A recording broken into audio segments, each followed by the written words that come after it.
কিন্তু এর প্রমাণ হলো যে বছির মারা গেছে, বছির সঙ্গে বাড়ি আমি বলছি।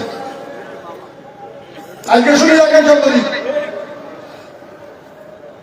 যে বছির মারা গেছে, বছিরের অফিসের মধ্যে ও আমার সামনে নিজে বলছে আমি গুলি করছি।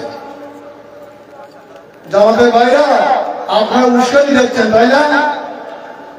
যে বাড়িতে বাসে সবুজ সাহেবের বাড়ি, যে পয়সা মালিকের সবুজ সাহেবের টাকা। জামাতের ভাইরা আনন্দ দেখছিল তাই না?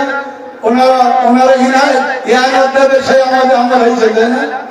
কোনো কাছে কাটবে না ইনশাল্লাহ, কোনো কাছে কাটবে না। আমার দেখেন না, আমার দেখে এখানে দেখেন, আমার দেখছিল মানে হাইকি রেস্টুরেন্টে বলছে হাইকি তাই না? কোনো কাছে কাটবে না ইনশাল্লাহ।